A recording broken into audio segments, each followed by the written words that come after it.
at some point in time, Germany has to look out for Germany. And France has to look out for France, and Italy has to look out for Italy. And this whole EU thing is just a out of control, American fantasy, because that's what it is. What does the EU do? It doesn't strengthen Europe. It weakens Europe. The EU is a mechanism where the United States controls Europe, just like NATO is a mechanism where the United States controls Europe. The EU can't survive without the United States. Wait a minute, it's the EU. America's not a member of the EU. Yeah, I know. But the EU sort of takes its guidance from the G7. The G7 is dominated by the United States. American economic policy dictates European economic policy. Find me a European nation that's willing to say no to an American sanction of another country. They won't, because they know what will happen. They're cowards. They're children. They're 32-year-old children living in their mother's basement. They can't get out because they're scared. They're so used to having mommy feed them, mommy tell them what to do, that they're afraid to get out and live on their own. That's Europe. A bunch of scared children living in their mother's basement. The mother is the United States. And that's NATO. There's not a single viable military in Europe today. Not a single one. There's not a military that can stand on its own. What about the French, you might say, with a better French accent than me? Didn't they go to Africa to fight the terrorists? Yeah. Who flew them there? We did. Who provides the intelligence support? We do. Who provides the logistics support? We do. France can't do anything without us. Nothing. And that's France. Germany.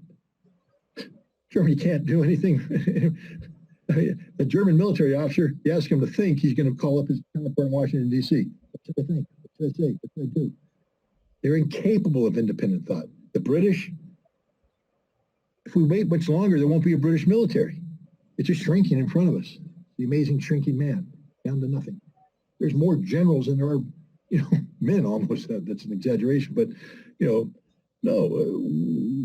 What military? The only military of any consequence in Europe is Turkey. And most of that military is actually in Asia. So no, the NATO's nothing. They've not funded themselves. They've not trained. They've not prepared. They're not ready for war. Not at all. So what's going to happen when Europeans are going to start asking themselves the question, why are we in this situation? How did it come to this? And the answer is because we were doing America's bidding for the sole benefit of the United States. Nothing that's happening here is good for Europe. Nothing. Not one thing is good for Europe. There's nothing good that's coming out of this. I know you've got all the people. We finally freed ourselves from Russian gas. Is this a good thing? I don't know. Look at your economies. I think it's a bad thing. We're going to be investing more in liquid natural gas. Okay, spend even more billions. And then what? It's still not enough. Not enough liquid natural gas. And what happens when the United States says, okay, well, we've put everything into Europe, but now we got to feed the Asian market. We got to feed other markets. So American gas, we don't have enough to give you. We got to go around. Where are you going to go? Algeria? They don't like you. Azerbaijan? Maybe, maybe not. Where are you going to get your gas? Qatar? They aren't sending you gas. Europe's left high and dry. The only people that's a reliable source of gas is Russia. And yet they blew up the pipelines. They won't let the one pipeline that exists function. But watch Turk Stream. Watch what happens. The Europeans continue to, operate from this fantasy that somehow Russia's losing. Well, wait till they wake up this time in 6 months and they realize that it's not just 4 Ukrainian provinces Russia's absorbed, but maybe 8.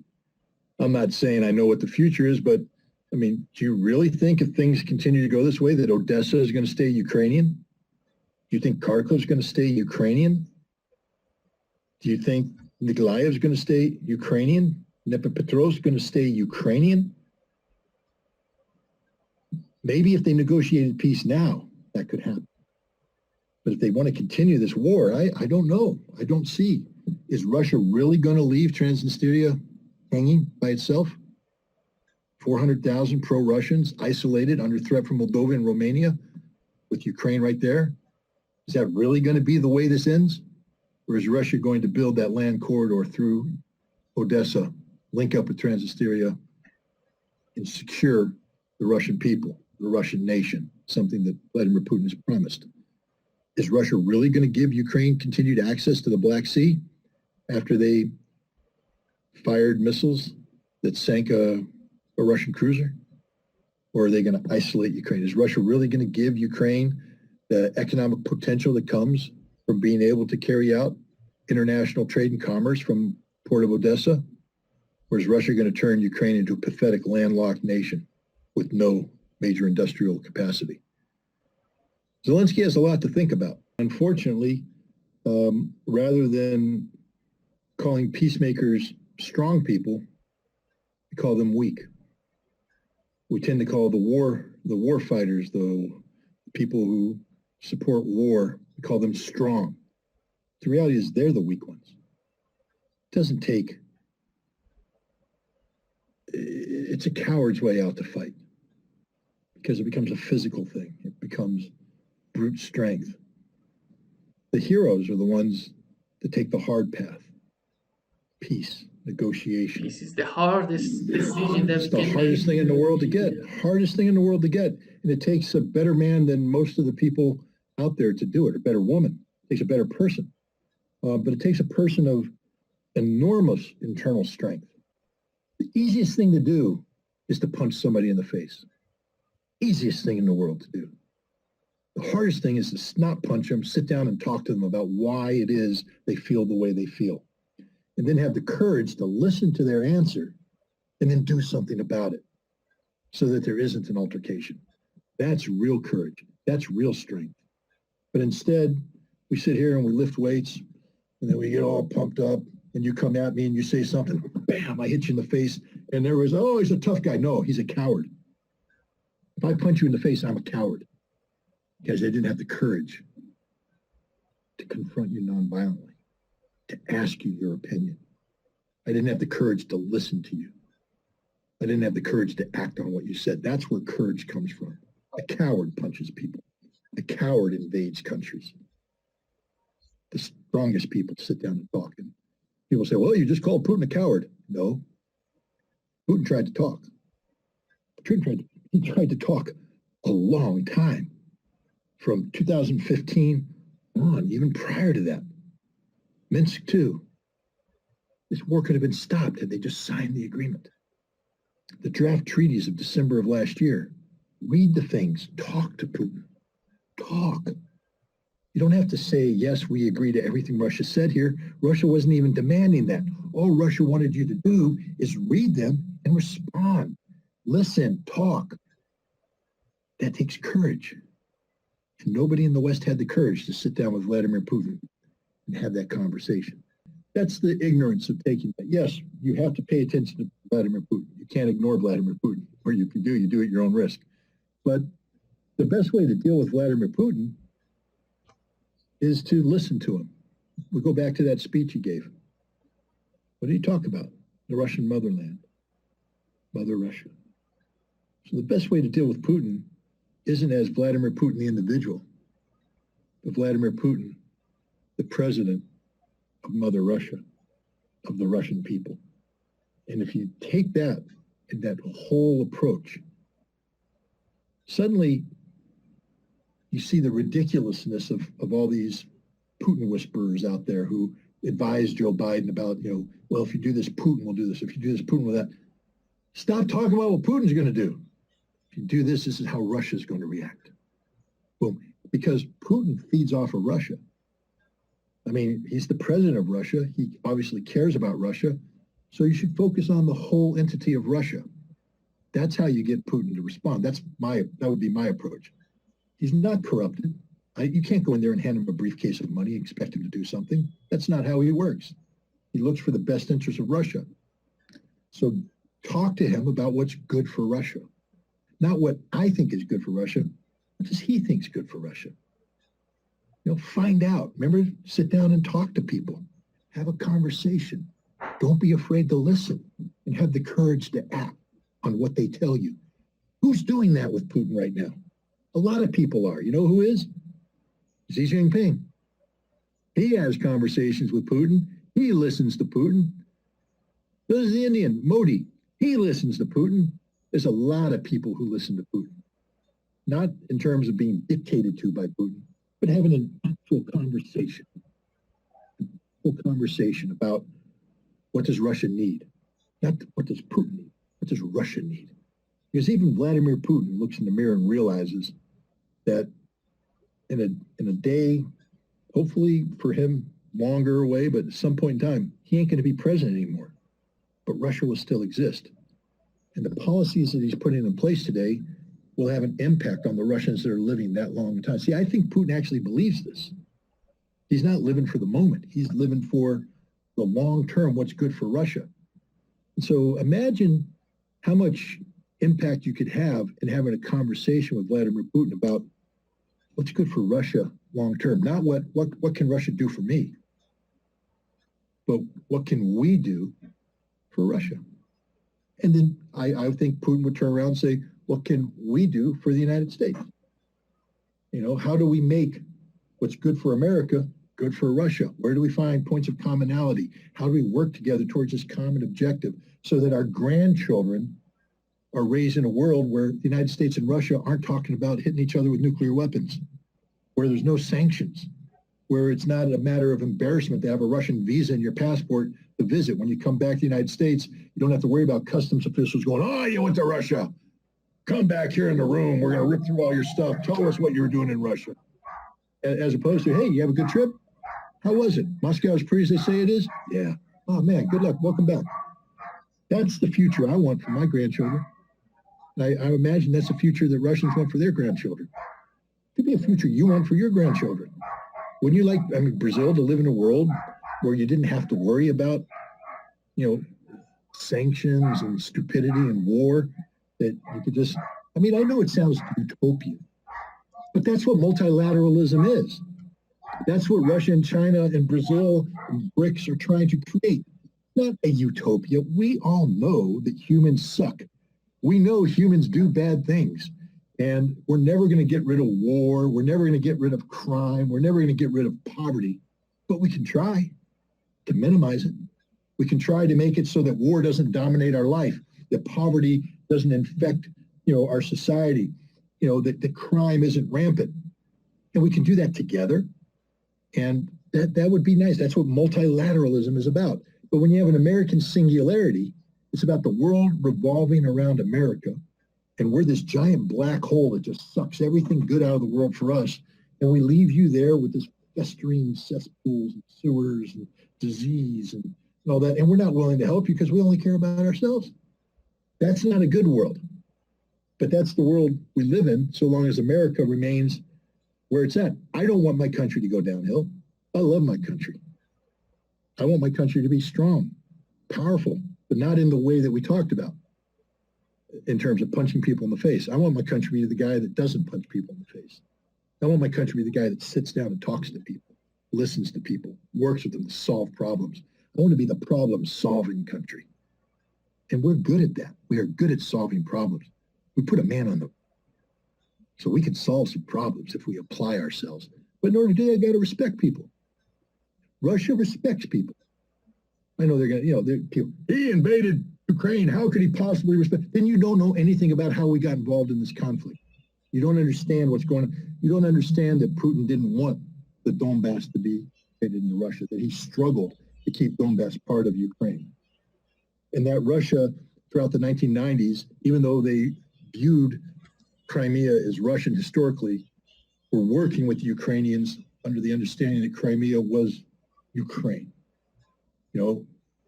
But that stops working when people try to punch you in the face, which is what the Ukrainians did in February 2014. They collectively punched Russia in the face. Well, you throw that punch, don't be surprised if you get punched back. Not too many people want to talk after they get hit.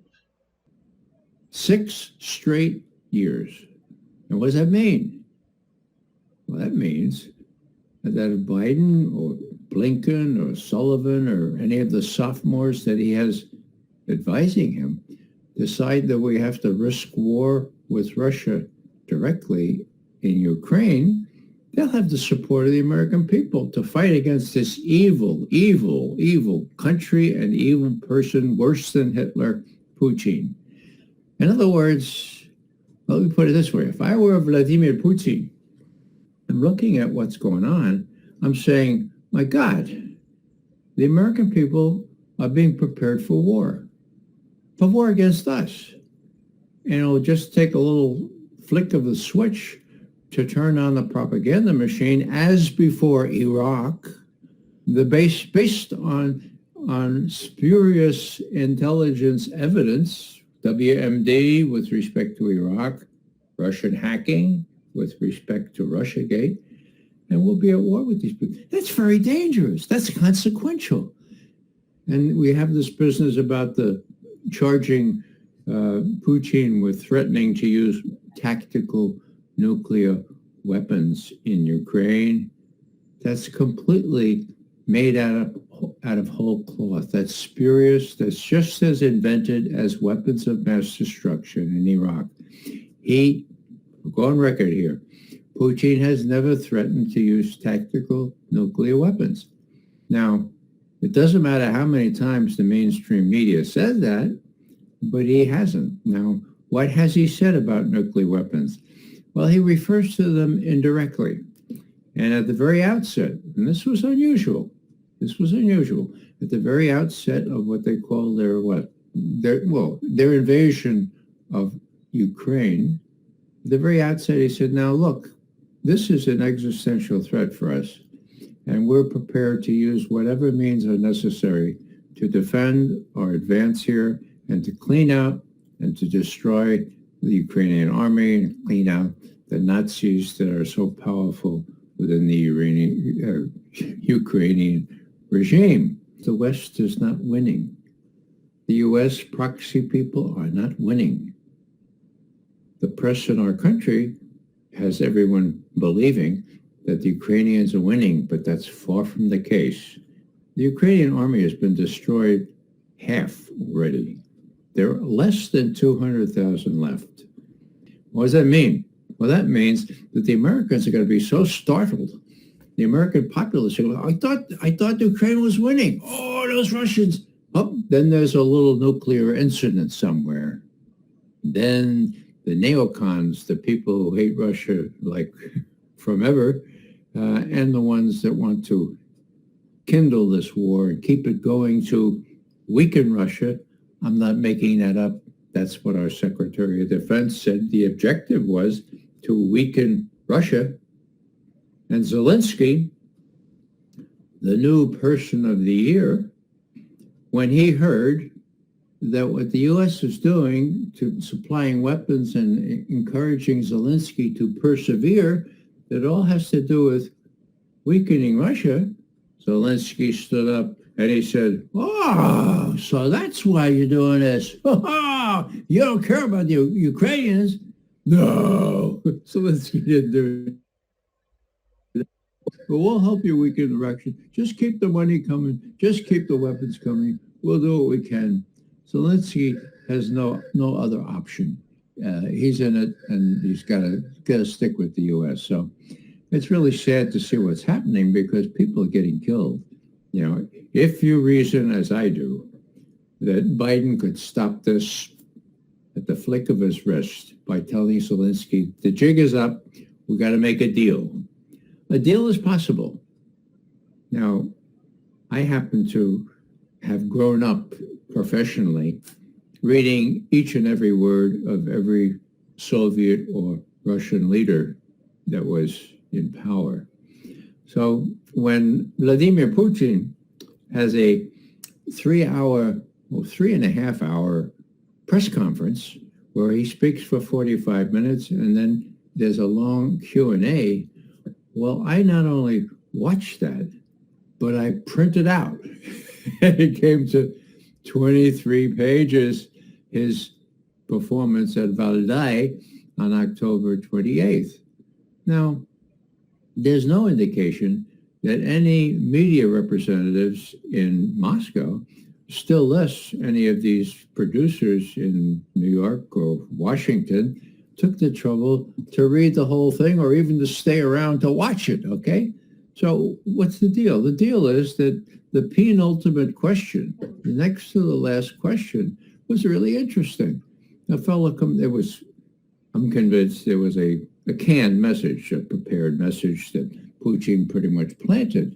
The fellow said, I think I'd like to visit Odessa. Odessa being a Russian city in the southern part of Ukraine, not yet conquered by Russian forces. I'd like to visit Odessa, says this questioner, but I don't know whether to apply for a Ukrainian or for a Russian passport. Pretty clever way of asking the question, isn't it? Well, what does Putin say? Putin says, well, I can see where you'd like to visit Odessa. It's a beautiful, beautiful city. But Odessa is in a crucial position now because it could be a Яблоко раздора, which translated from the Russian is an apple of discord. If you know your Greek mythology, you know that started the Trojan War, for God's sake. An apple of discord, or it could be the beginning of a process where we could kind of work out things in a peaceful, accommodating way to satisfy both sides. Now, did Putin say that? Yeah, he did. Was that a canned question? I think so. It doesn't matter if it was a canned question. That's what he said. Did anybody report that? No. Why did he say that? He said that because Blinken is tone deaf. Sullivan is a jerk.